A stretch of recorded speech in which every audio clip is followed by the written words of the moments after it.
রসুলের অপমানে যদি কাঁদে না তোর মন, মুসলিম নয় মুনাফিক তুই, রসুলের দুশ্মন।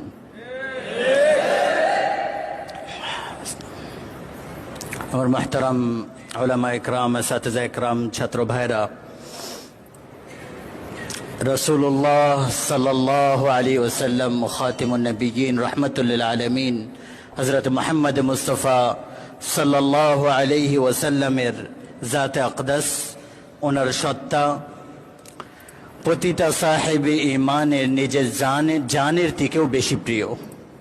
কোনো ব্যক্তি দুনিয়ার ওই পর্যন্ত মুসলমান হতে পারবে না, সাহেবে ইমান হতে পারবে না, যতক্ষণ পর্যন্ত তার অন্তরের ভিতরে ইমানের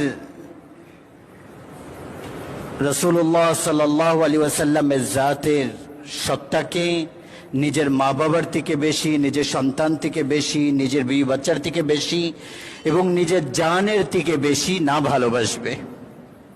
এবং রাসূলুল্লাহ সাল্লাল্লাহু আলাইহি ওয়াসাল্লামের মহব্বত ইমানের লাজিমি অংশ, বরং হুজুরের মহব্বত এটা ইমানের খাসা, আইন মহব্বত, আইন ইমান। যতক্ষণ পর্যন্ত রাসূলুল্লাহ সাল্লাল্লাহু আলাইহি ওয়াসাল্লামকে কোনো ব্যক্তি ভালো না বাসবে, সে মুমিন হতে পারবে না। আর আল্লাহ রসুলের গুস্তাখি, ওনার ইহানত, ওনার শান